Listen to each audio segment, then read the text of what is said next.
அனைவருக்கும் வணக்கம். இன்னைக்கு ஹிந்து நியூஸ் பேப்பர்ல இம்பார்ட்டண்டா என்னென்ன நியூஸஸ் இருக்கு அப்படிங்கறத பார்ப்போம். ஸோ முதல்ல பார்த்தோம்னா நமக்கு Lok Sabha to witness rare contest for speaker's post அப்படின்னு கொடுத்துருக்காங்க. ஸோ லோக்சபா ஸ்பீக்கருக்கு ஒரு தேர்தல் நடக்க போகுது. ஸோ இதை பத்தி நம்ம பின்னாடி பார்ப்போம். இதனுடைய கண்டினியூஷன் அப்படிங்கறத பின்னாடி கொடுத்துருக்காங்க. ஸோ அங்க நம்ம பார்த்துரும். சரியா? ஸோ அதுக்கு முன்னாடி மத்திய அரசாங்கம் இன்னைக்கு ஒரு விஷயம் பண்ணியிருக்காங்க. என்ன அப்படின்னா, நமக்கு இந்த புதிய குற்றவியல் சட்டங்கள் அப்படிங்கிறது நம்ம பார்த்துருந்தோம். ஜூலை 1 ஜூலை 1 2024 நடைமுறைக்கு வரப்போகுது அப்படின்னு சொல்லி. ஸோ அதை ஒட்டி நமக்கு ஒரு அப்ளிகேஷனை வந்து லான்ச் பண்ணியிருக்காங்க. ஸோ என்ன அப்ளிகேஷன் அப்படிங்கிறத நம்ம பார்க்குறோம். சரிங்களா? ஸோ என்ன அப்ளிகேஷன் அப்படின்னா இ சாக்ஷியா அப்படிங்கிற அப்ளிகேஷன். இங்கிலீஷ்ல பார்த்தோம்னா இ எவிடன்ஸ் அப்படின்னு சொல்லி கொடுத்துருக்காங்க. A mobile phone application to help police record scene of crime, search and seizure in a criminal case and upload the file on the cloud-based platform அப்படின்னு சொல்லி கொடுத்துருக்காங்க. அதாவது இ சாக்ஷியா அப்படின்னா ஒரு மொபைல் அப்ளிகேஷன் அப்படிங்கிறத கொடுத்துருக்காங்க. ஸோ இந்த மொபைல் அப்ளிகேஷனை யார் லான்ச் பண்ணியிருக்காங்க அப்படின்னு பார்த்தோம்னா உள்துறை அமைச்சகம் தான் லான்ச் பண்ணியிருக்காங்க. ஏன்னா போலீஸ் அதெல்லாம் அவங்க கண்ட்ரோல் கீழே தான் வருது. ஓகேவா? So home affairs, ministry of home affairs இந்த இ சாக்ஷியா அல்லது இ எவிடன்ஸ் அப்படின்னு சொல்லக்கூடிய இந்த ஆப்பை லான்ச் பண்ணியிருக்காங்க. ஸோ இந்த ஆப் எதுக்காக, யார் ஃபர்ஸ்ட் இந்த ஆப்பை யூஸ் பண்ணுவாங்க அப்படிங்கறத நம்ம கேட்கலாம். போலீஸ் பீப்புள் தான் யூஸ் பண்ணுவாங்க. ஓகே, இ சாக்ஷியா அப்படிங்கிற ஆப் ஹோம் மினிஸ்ட்ரி கொண்டு வந்திருக்காங்க. போலீஸ் தான் இந்த ஆப்பை யூஸ் பண்ண முடியும். போலீஸ் என்ன பர்பஸ்க்காக யூஸ் பண்ண போறாங்க அப்படின்னு பார்த்தோம்னா, ஒரு கிரைம் சீன் இருக்குன்னா அந்த கிரைம் சீனை ரெக்கார்ட் பண்றதுக்கு, அதாவது அந்த ஆப்ல வீடியோவா எடுத்து இந்த கிளவுட் பேஸ்ட் பிளாட்ஃபார்ம்ல அப்லோட் பண்ணி வச்சுக்குவாங்க. ஸோ எஃப்ஐஆரோட இதெல்லாம் சேர்த்து கோர்ட்ல ப்ரொடியூஸ் பண்ணுவாங்க. அதுக்காக தான் இந்த இ சாக்ஷியா அப்படிங்கிற ஆப். ஏன்னா நமக்கு கிரைம் சீன் கண்டாமினேஷன் அப்படிங்கிறது நிறையவே நடக்கும். ஓகேங்களா? போலீஸ் வரதுக்குள்ளேயே ஆல்ரெடி அங்க இருக்கக்கூடிய பொதுமக்கள் எல்லாம் போய் பார்த்து ஏதாவது பண்ணி வச்சிருவாங்க. ஓகேவா? ஸோ போன உடனே இந்த கிரைம் சீன் எப்படி இருக்கு அப்படிங்கிறத மொபைல்ல இந்த ஆப்பை வச்சு ரெக்கார்ட் பண்றாங்க. ரெக்கார்ட் பண்ணி அது ஃபாரன்சிக் ஆஃபீஸர்ஸ் வர்ற வரைக்கும் வெயிட் பண்ணாம மொபைல்ல ஃபர்ஸ்ட் எடுத்து ரெக்கார்ட் பண்ணி உடனே அந்த கிளவுட் பேஸ்ட் பிளாட்ஃபார்ம்ல, அந்த கிளவுட் பிளாட்ஃபார்ம்ல வந்து அப்லோட் பண்றாங்க. சரியா? ஸோ அதற்காக தான் இந்த இ சாக்ஷியா அல்லது இ எவிடன்ஸ் அப்படிங்கிற இந்த ஆப்பை கொண்டு வந்திருக்காங்க. சரியா? ஸோ முதல் செய்தியில இதுதான் நம்ம பார்க்கிறோம். யார் கொண்டு வந்தாங்க அப்படிங்கறதையும் தெரிஞ்சு வச்சுக்கோங்க. ஹோம் மினிஸ்ட்ரி தான் கொண்டு வந்திருக்காங்க. சரியா? அடுத்தது பாருங்க, ராகுல் Gandhi to be leader of opposition in Lok Sabha அப்படின்னு கொடுத்துருக்காங்க. அதாவது நம்ம லோக்சபாவுக்கு ஒரு 10 வருஷம் கழிச்சு, ஓகேங்களா, ஒரு 10 வருஷம் கழிச்சு இப்பதான் லீடர் ஆஃப் ஆப்போசிஷன் அப்படிங்கிற ஒரு பதவியே வரப்போகுது. ஓகேவா? ஃபர்ஸ்ட் லீடர் ஆஃப் ஆப்போசிஷனா வரணும் அப்படின்னா 10 வருஷம் ஏன் இல்லை, இப்போ ஏன் வந்திருக்கு அப்படிங்கிற ஒரு கேள்வி இருக்கும்.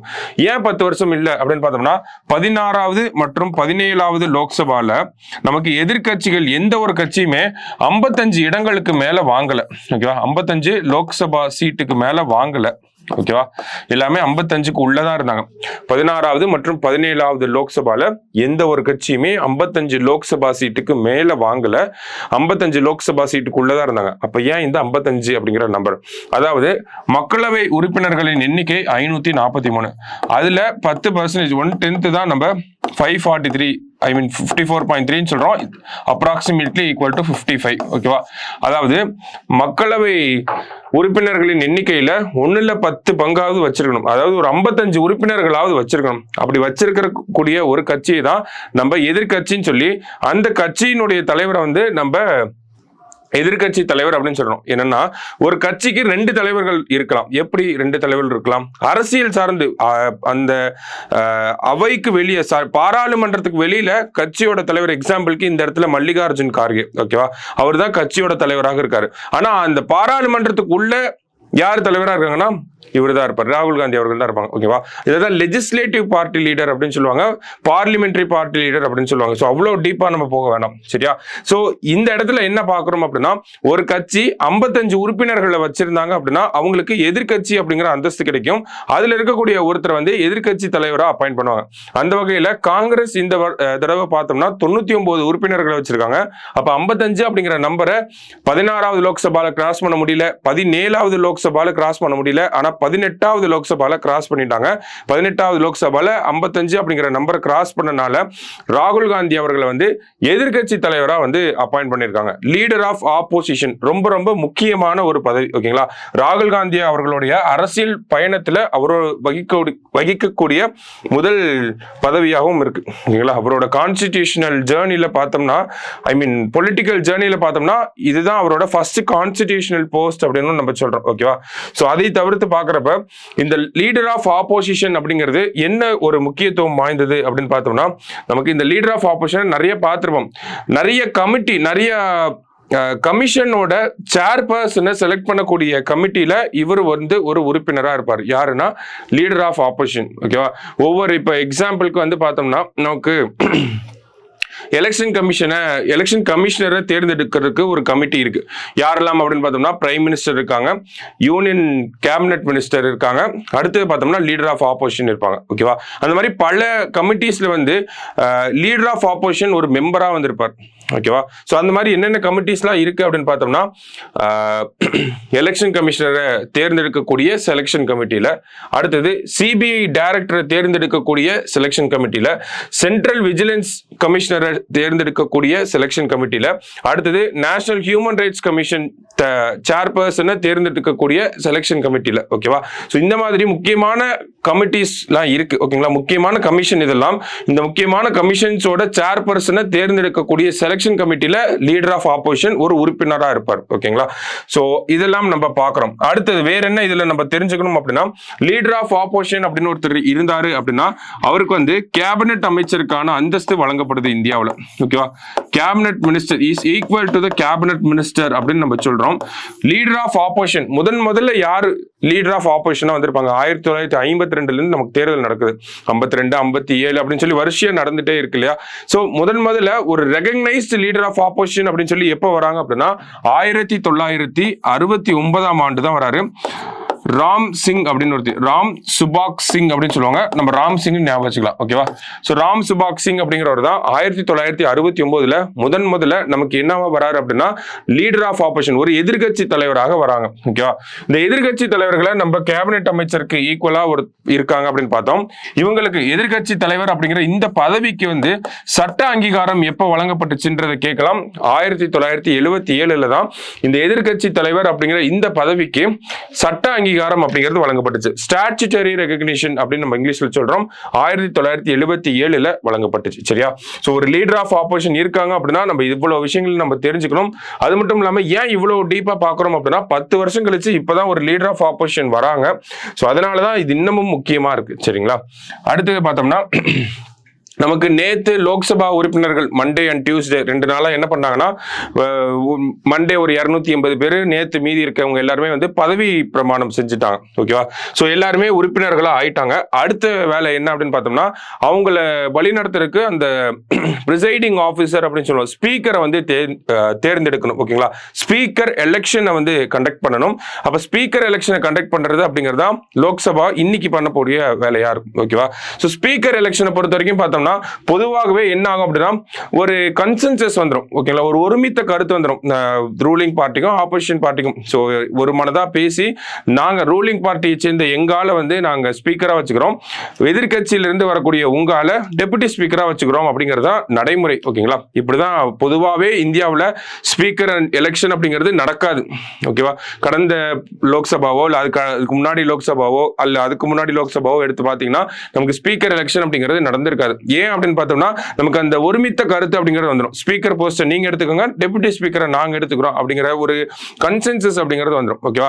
இருந்தாலும் ஒரு சில சந்தர்ப்பங்கள்ல இந்த ஸ்பீக்கர் எலெக்ஷன் அப்படிங்கிறது நடந்திருக்கு இந்தியாவில்.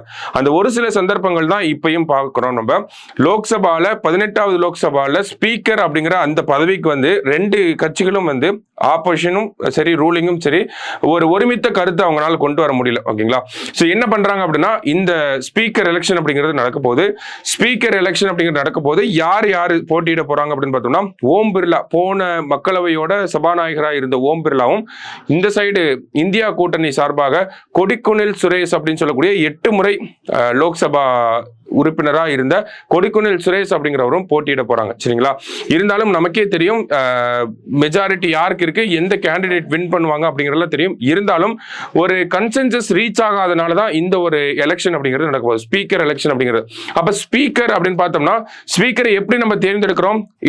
Speaker is elected amongst the members of the Lok Sabha அப்படிங்கிற ஒரு லைன் வந்து நமக்கு கான்ஸ்டிடியூஷன்ல கொடுத்திருப்பாங்க. Speaker is elected amongst the members of the Lok Sabha அப்படின்னு சொல்லி. அப்ப ஒரு நபர் வந்து லோக்சபாவோட உறுப்பினரா இருந்தாதான் அவரை நம்ம ஸ்பீக்கரா தேர்ந்தெடுக்க முடியும். ஓகேவா? Speaker is elected amongst the members of the Lok Sabha. ஒரு உறுப்பினர் ஸ்பீக்கரா லோக்சபா உறுப்பினரா இல்ல, அவரை நம்மனால ஸ்பீக்கரா அப்பாயிண்ட் பண்ண முடியுமா அப்படின்னு கேட்டா முடியாது. ஓகேங்களா? ஒரு அமைச்சரா வேணா அப்பாயிண்ட் பண்ணலாம், 6 மாசத்துக்குள்ள தேர்தல் நின்று வெற்றி பெற்றலாம். ஆனா ஒரு உறுப்பினரே இல்லாத ஒரு நபரை ஸ்பீக்கரா அப்பாயிண்ட் பண்ண முடியுமா அப்படின்னு கேட்டா அது முடியாது. சரிங்களா? ஸோ இந்த மாதிரியான விஷயங்களை நம்ம பார்க்குறோம்.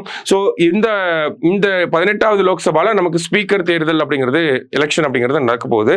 இதுக்கு முன்னாடி எப்பயாவது ஸ்பீக்கர் எலெக்ஷன் நடந்திருக்கா அப்படிங்கறத பார்த்தோம்னா ஒரு 3 இன்ஸ்டன்சஸ் வந்து சொல்றாங்க.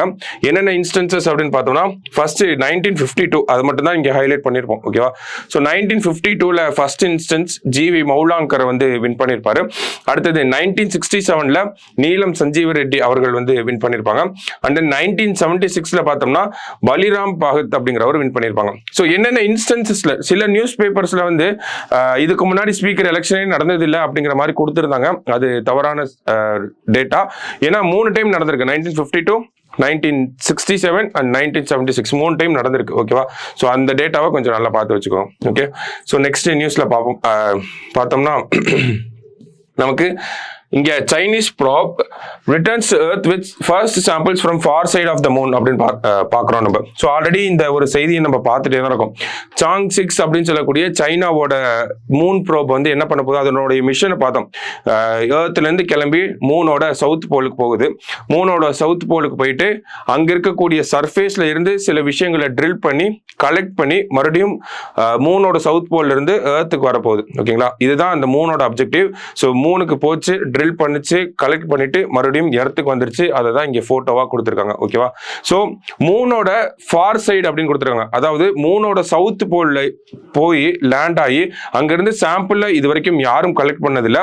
இந்தியா தான் ஃபர்ஸ்ட் டைமா போய் லேண்ட் ஆனது. ஆனா இந்தியா லேண்ட் மட்டும்தான் ஆயிருப்போம். ஆனா சைனா என்ன பண்ணிருக்காங்கன்னா லேண்ட் பண்ணி அந்த சர்ஃபேஸ்ல இருந்து ட்ரில் பண்ணி ஒரு சாம்பிளையும் கொண்டு வந்திருக்காங்க. அப்ப மூனோட சதர்ன் போல்ல இருந்து அந்த ஃபார் சைட்ல இருந்து ட்ரில் பண்ணி சாம்பிள் கொண்டு வந்தது எந்த கண்ட்ரி, ஃபர்ஸ்ட் டைமா அதை பண்ணது யாரு அப்படின்னு கேட்டோம்னா நமக்கு சைனா தான் அதை பண்ணிருக்காங்க. ஸோ அதை தான் நம்ம சொல்லியிருக்கோம். ஓகேவா? ஸோ அந்த ப்ரோப் எந்த இடத்துல லேண்ட் ஆச்சு அப்படிங்கிற பேர் கொடுத்துருக்காங்க. ஸோ ஜஸ்ட் என்ன பேர் அப்படிங்கிறத மட்டும் பார்த்து வச்சுக்கோங்க. ஓகேவா? ஐட்கன் பாசின் அப்படின்னு சொல்லி கொடுத்துருக்காங்க. ஸோ அந்த பாயிண்ட்ல தான் போய் இறங்கியிருக்கு. ஓகேவா? ஐட்கன் பாசின் ஆர் பேசின். ஓகேவா? ஸோ இன்னைக்கு நியூஸ் பேப்பர்ல பார்த்தோம்னா அடுத்து ஸ்போர்ட்ஸ் பேஜ் வந்துருச்சு. ஸோ இதெல்லாம் தான் இன்னைக்கு பேப்பர்ல முக்கியமான இருந்த நியூஸஸ். ஓகேவா? ஸோ நல்லா நோட் பண்ணி வச்சுக்கோங்க. கான்ஸ்டிடியூஷன் வைஸ் வர விஷயங்களை நல்லா பார்த்து வச்சுக்கோங்க. நாளைக்கு நியூஸ் பேப்பர்ல மீட் பண்ணலாம். தேங்க்யூ.